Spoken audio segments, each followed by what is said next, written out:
ஜேஷ்டா அப்படின்னா கேட்ட நட்சத்திரம். ஆனி மாசம் கேட்ட நட்சத்திரத்து அன்று பெருமாளுக்கு உற்சவருக்கு நடைபெறக்கூடிய இந்த அபிஷேகத்திற்கு ஜேஷ்டாபிஷேகம்னு சொல்லிட்டாங்க. சொதா திருமேனியா இருந்தாலும் சரி, ஷிலா திருமேனியா இருந்தாலும் சரி. இப்போ காஞ்சி வரதர் முதலான பெருமாள்லாம் யார் அப்படின்னு கேட்டா அது ஷிலா திருமேனி. ஸ்ரீரங்கம், காஞ்சிபுரம் இந்த திருக்கோவில்கள்லாம் நீங்க பாத்தீங்கன்னா உற்சவர் திருமேனிக்கு பால், தயிர், நெய் அதுலலாம் எப்ப பார்த்தாலும் திருமஞ்சனம் பண்ண மாட்டாங்க.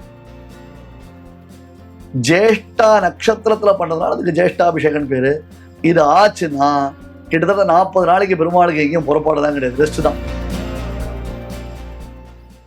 சமையல் எண்ணெய் மற்றும் உணவுப் பொருள் ஏற்றுமதியில் 20 ஆண்டு கால அனுபவம் பெற்ற ஸ்டார் எக்ஸ்போர்ட் ஹவுஸ் கயல் ஆக்ரோ ஃபுட்ஸ். சக்தியுடன் நேயர்களுக்கு அன்பு வணக்கம். ஏபிஎன் சுவாமிகள் கூட பேசிட்டு இருக்கோம். நிறைய விஷயங்கள் நமக்கு தெரியாத விஷயங்களாக இருக்கு, வாழ்க்கைக்கு தேவையான விஷயங்களாக இருக்கு.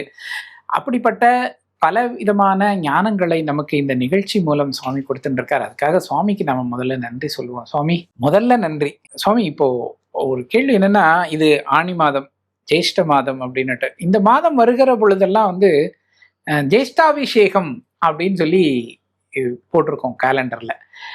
அந்த ஜேஷ்டாபிஷேகம்னா என்ன? ரொம்ப அற்புதமான கேள்வி.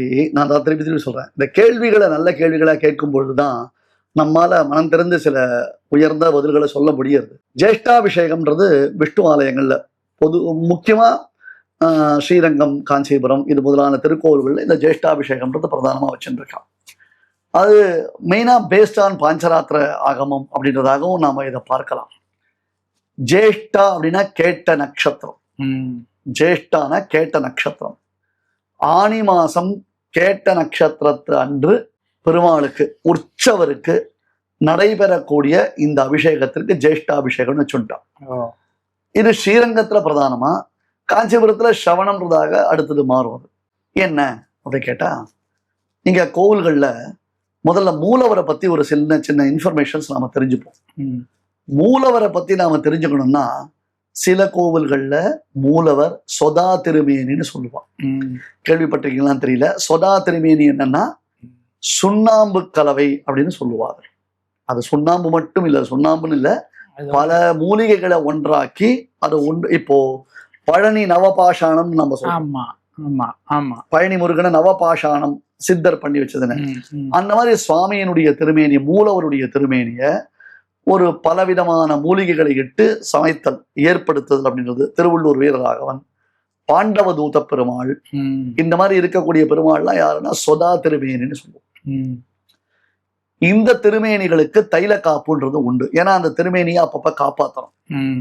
அதுக்காக ஒரு தைலம், அது ஒரு ஸ்பெஷல் தைலம், அது உண்டு. அதே மாதிரி கார்த்திகை மாசம் கலியன் திருநக்ஷத்திரத்திலேருந்து ஆரம்பித்து கோவில்கள்ல சுவாமிக்கு தைல காப்பு சாத்துவான். சொதா திருமேனியா இருந்தாலும் சரி, ஷிலா திருமேனியா இருந்தாலும் சரி. இப்போ காஞ்சி வரதர் முதலான பெருமாள்லாம் யார் அப்படின்னு கேட்டா அது ஷிலா திருமேனி, ஷிலையில வடித்ததான திருமேனி. அவருக்கு தைல காப்பு என்பது உண்டு. புரியுதா? புரியுது. இதெல்லாம் அந்த திருமேனியை காப்பாற்றுவதற்காக செய்யக்கூடியதான காரியங்கள். வருஷத்துல இந்த சமயத்துல பெருமாளுடைய திருமேனிக்கு இதை நாம உபச்சாரங்கள் பண்ணணும் அப்படின்னு சொல்லுவோம். இன்னொன்னு தாரு திருமேனின்னு உண்டு. இந்த வானமுட்டி கோழி குத்தின்னு சொல்றோமே, அதுல சுவாமி எப்படி மரத்திலேயே ஆனவர். இப்ப புரி ஜெகநாதர் மரத்துல ஆனவர். நம்ம அத்திவரதர் பிராச்சீனமா அத்தி மரத்தால் ஆனவர். அதுக்கு தாரு திருமேனி, தாருனா மரத்துக்கு பேர். பலவிதமாக மூலவருடையதான திருமேனியை ஏற்படுத்துவது உண்டு. வர்ணபேரர்கள் என்பதாக உண்டு. இப்ப திருக்குறுங்குடி, வானமாமலை அங்கெல்லாம் நீங்க போய் பெருமாளை சேவிச்சிங்கன்னா அந்த பெருமாள் பல கலர்கள்ல சேவை சாதிப்பான். இப்போ ஸ்ரீவில்லிபுத்தூர் பக்கத்திலேயே திருத்தங்கான்னு ஒரு திவ்யதேசம் இருக்கு. அங்க போனா பெருமாள் அந்த பச்சை நிறம், அந்த சிகப்பு நிறம், அந்த நிறத்தோடு சேவை சாதிப்பான். இது வர்ண பேரர் அப்படின்னு சொல்லுவான்.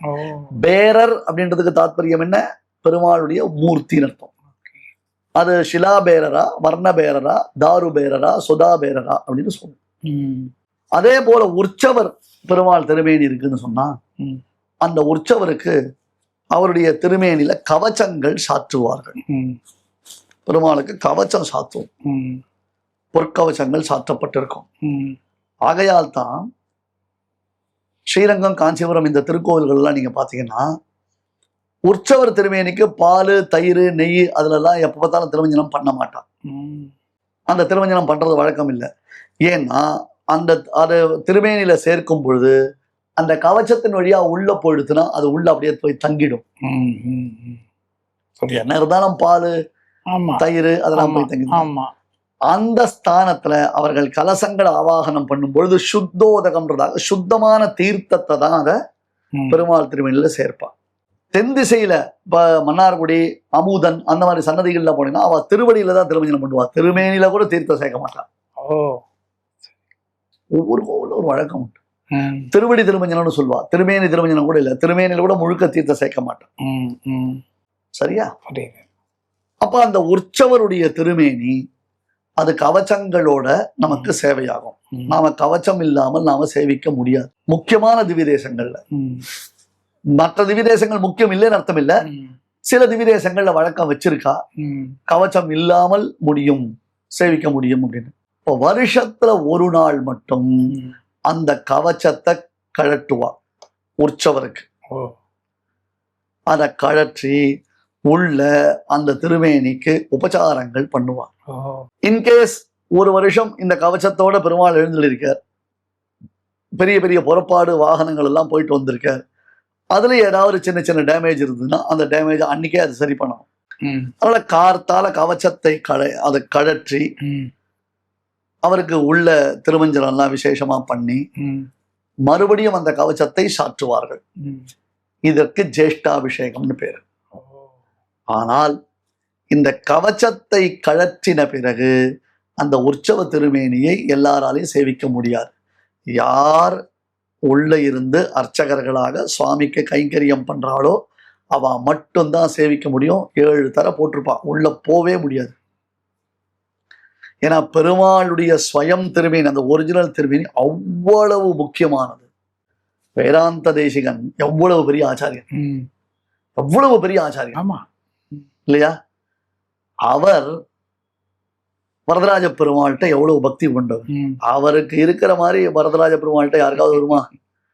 அவர் சொல்ற, நான் எவ்வளவு பெரிய ஆச்சாரியன், ஊரெல்லாம் என் காலில் விழுந்து சேவிக்கிறது, எனக்கு எவ்வளவு பெருமைகள்லாம் இருக்கு, ஆனா வரதா எனக்கு ஒரு பாக்கியம் இல்லை. என்ன அப்படின்னு கேட்டா, இந்த கவச்சத்தோட உன்னை நான் சேவிக்கிறேனே தவிர்த்து அந்த கவச்சம் கழற்றின பிறகு உள்ள இருக்கிற ஒரிஜினல் திருமேனி, ஐம்பொன் திருமேனின்னு சொல்லுவா, பஞ்சலோக திருமேனின்னு சொல்லுவா இல்லையா, அது பொசு பொசு பொசுன்னு அப்படியே கருத்து இருக்கும். எவ்வளவு யுகாந்தரம். ஆமா. காஞ்சி வரதராஜ பெருமாள்னு சொன்னா பிரம்மதேவன் பண்ண அஸ்வமேத யாகத்துல வந்த பெருமாள் அவர். கரெக்ட். அந்த யுகாந்தமான உன்னுடைய திருமேனிய, ஸ்வயம் திருமேனிய நான் சேவிக்கக்கூடிய பாக்கியம் பண்ணலையே. ஏன்னா அந்த குலத்துல பிறந்த அர்ச்சகர்கள் மட்டும்தான் அதை சேவிக்க முடியும். நான் எவ்வளவு பெரிய ஆசாமியா இருந்தாலும் எனக்கு அதை சேவிக்கிற பாக்கியம் இல்லையே அப்படின்னு சாதிக்கிறது. அன்னைக்கு ஸ்ரீரங்கத்துல என்ன ரொம்ப விசேஷமாக காவேரியிலேருந்து யானை மேல தீர்த்தம் கொண்டு வருவான்.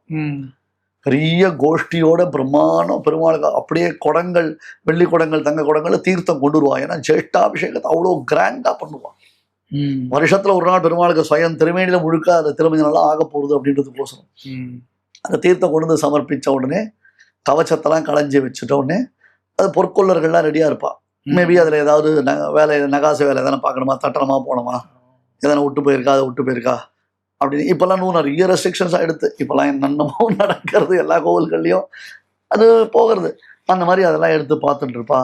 சுவாமிக்கு பொறுமையா உள்ளுக்குள்ள அந்த திரைக்குள்ள உபச்சாரங்கள் பண்ணுவா. காஞ்சிபுரத்துல எப்படின்னு சொன்னா சவணத்தன்னைக்கு பண்ணுவா. பாலாத்துலேருந்து திருமஞ்சனத்துக்கு தீர்த்தம் வரும். அந்த கவச்சத்தை கழட்டி வச்சிருப்பா. உள்ளுக்குள்ள சந்தனம்லாம் சாத்தி அது பெருமாளை நல்லா குளிர் வச்சு, சில கோவில்கள்ல அன்னைக்கு அன்னக்கூட்ட உற்சவம் கூட பண்ணுவா. ஆனால் விசேஷமா பெருமாள், ஏன்னா எண்ணெய் தேய்ச்சி குளிச்சோன்னா எப்படி நல்லா சாப்பிடணும்னு தோணும் இல்ல, அந்த மாதிரி அது. அதாவது பெருமாளுடைய திருமேனிய நாம கொண்டாடுறது தான் இங்க விசேஷம். அவ்வளவு பரிவோட பெருமாளுடைய திருமேனியை நம்ம கொண்டாடுறோம். அது மூலவர் திருமேனி, உற்சவர் திருமேனின்றதாக நம்ம பார்த்து அதை கொண்டாடி கொண்டிருக்கிறோம்ன்றதாக சொல்றோம். நம்ம புரியுதா? புரியுது. அப்போ இந்த ஜேஷ்டாபிஷேகத்தன்னைக்கு கவச்சங்கள்லாம் களைஞ்சி விசேஷமா திருமஞ்சனங்கள்லாம் நடந்து ஒவ்வொரு சன்னிதானத்துல ஒரு ப்ராசஸ் இருக்கு. அதையும் நம்ம புரிஞ்சுக்கணும். எல்லா கோவிலையும் ஒரே வழின்றதாக நம்ம வச்சுக்க கூடாது. இந்த மாதிரி ஒரு சில கோவில்கள்ல தான் இந்த ஜேஷ்டாபிஷேகம் ரொம்ப கிராண்டா பண்றாங்க. இப்போ பார்சாதி கோவில்ல கூட ஒரு நாள் பெருமாள் பார்சாதிக்கு திருமஞ்சனம் உண்டு. ஆனா கவச்சத்தை களைஞ்சா லோகாந்தமாக பெருமாள் சேவை சாதிக்கிறது. எல்லாரும் சேவிக்கிற மாதிரியே அந்த சேவை ஆறுது. ஓ பார்த்தசாரதியினுடைய திருமேனி இந்த ஏகாந்தம் லோகாந்தம்ன்றதுல அந்த வார்த்தையை நீங்க புரிஞ்சுக்கணும். ஏகாந்தம்னா தனிமை அர்ச்சகா மட்டும்தான் இருந்து பெருமாளை சேவிக்கிறது. திருமஞ்சனம் பண்றது. லோகாந்தம்னா ஓப்பன் ஃபார் எல்லா திருமஞ்சனம் சேவிக்கிற மாதிரி சேவிக்கலாம். நம்ம திருவைந்தீபுரம் தேவநாதன் மாதிரி இருக்கிற சில சன்னதிகள்ல அடிக்கடி ஓ கவச்சத்தை களைஞ்சு பெருமாள் சேவையாவார். ஓ அப்பப்ப கவச்சம் களைஞ்சு பெருமாள் சேவையாவார். திருமலை அப்பனுக்கும் அந்த மாதிரி ஒரு நாள் பண்றான். கவச்சத்தை களைஞ்சு பெருமாள் திருமேனி ஸ்வயம் திருமேனில விசேஷமா திருமஞ்சனங்கள்லாம் பண்றான்.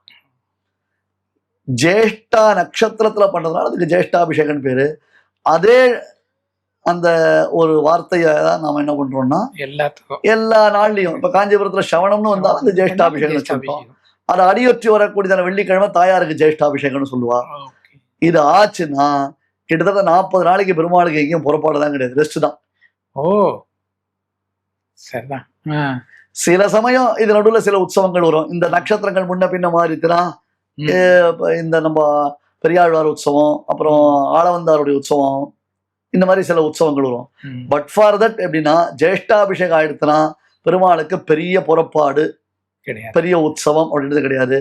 ஆல்மோஸ்ட் 30 to 40 days பெருமாள் ஏகாந்தமா ஜாமாடா கொடுப்பா ரொம்ப டயர்டா இருக்க கரெக்ட் தான் அப்படின்னு அப்படி வேலை வேலைக்கு சாப்பிட்டுட்டு அப்படி வேலை வேலைக்கு தூக்கிட்டு அப்பா அப்படின்ற மாதிரி அவர் ரெஸ்ட் எடுத்துட்டு இருப்பார். இது ஒரு விசேஷமான உற்சவம். இது ஆனி மாசம் அந்த ஜேஷ்டா நட்சத்திரத்துல வருது. ஓ வெரி பாஞ்சராத்திரத்திலேயே கூட நம்ம மேல்கோட்டை சம்பத் குமாரனுக்கு கூட கவச்சத்தை களைஞ்சு லோகாந்தமாதான் திருமஞ்சனம் பண்றோம். தான் ஊர் வழக்கம். இது அதை நாம புரிஞ்சுக்கணும். நம்ம புரியுது புரியுது.